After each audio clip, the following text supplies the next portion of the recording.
Greetings. In response to one of the students' questions about how to pronounce the letter names, I'm making this very brief and very low-tech video to get some consistency to how we will actually speak these together. There are varieties of pronunciations out there. I'll try to pronounce these the way the Greek alphabet itself suggests that we pronounce them. So beginning with the first one, and I should just note here, the first sound that a letter name makes is supposed to be the sound of the letter. So we might be accustomed to saying alpha because, we're mostly Americans and that's just what we've done. We've eaten alphabets when we were young and what have you. But actually we would say alpha in Greece because, at least in ancient Greece, because the first letter of the alphabet is a long A, or darker A as in father. So alpha, beta, and that's because in Greek the letter name beta is spelled with the long E that we're about to come to. So it's not beta, but beta. Then gamma. Notice I didn't say gamma, but gamma. Then delta. And I say delta because this letter name in Greek is spelled with the short E that we come to next. Right after delta, we get epsilon. Epsilon, as in delta. Delta, epsilon. Then zeta. Now, the letter here actually does have a variety of pronunciations out there. I will be happy if you just pronounce it as our Z, zeta, z. There are a number of classicists who will pronounce it as if it were a ZD, and there are others who will pronounce it as if it were a DZ. So you might hear zeta and you might hear zdata. I can explain to you why the last one is probably the correct one when we actually have our face-to-face session, but I won't load this video with such arcane nonsense. Zeta. Notice again I'm pronouncing the second letter here as the long E, just as I did with beta. Zeta, as opposed to delta. That's because delta is spelt with an epsilon, but zeta is spelt with an eta. This is the long E sound, as in our English obey, A. So eta, then theta. You notice these would all be spelled pretty much the same way in Greek with an eta as the vowel. Then iota. Notice I did not say iota. Iota. The sound that this letter makes is usually the long sound E. Sometimes it's the short sound I, but we pronounce the letter name iota.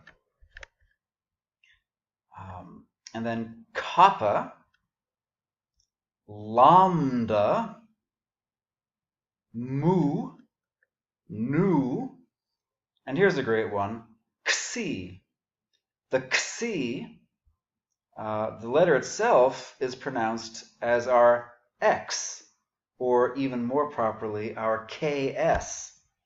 So the KS begins the pronunciation of this letter, xi. Notice that the vowel is pronounced the way an iota ought to be pronounced. So xi.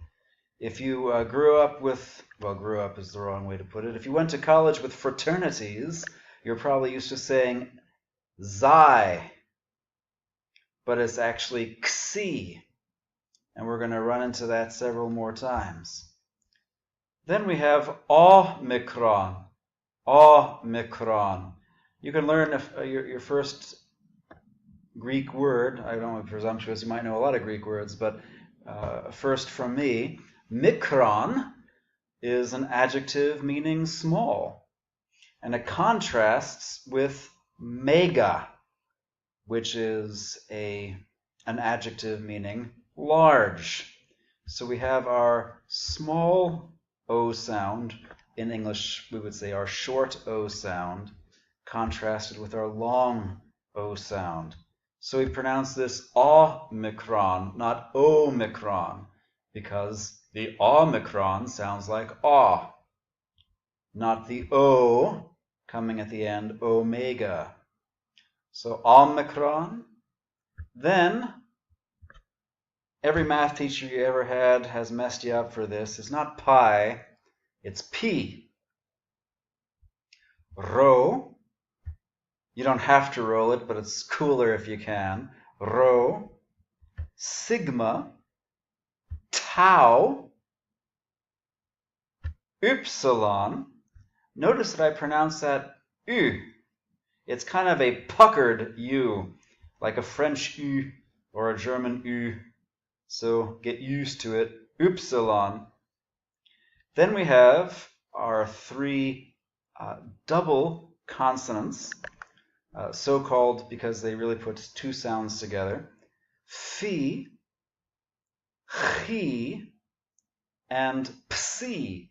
Notice again, as opposed to fraternity days, it's not phi, chi, psi. It's phi, chi, and psi. The chi will take some getting used to, but if you've ever spoken or sung German, it'll help to remember ich. That's the sound we're looking for. And then omega, again, it has the long E. It would be spelled with an eta there, so omega. So just to run them through once quickly, I'll say it and leave a pause for you to repeat it after me. And if you want to play back this video, you can start here at 7:27 or so and avoid the harangue with which I began.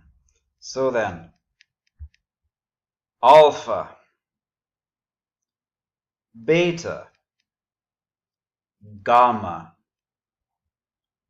delta, epsilon, zeta, eta, theta, iota, kappa,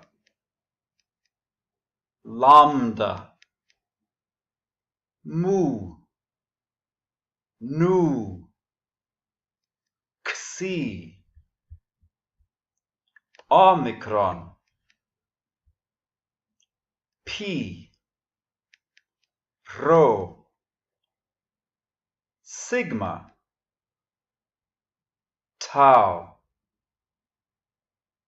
upsilon,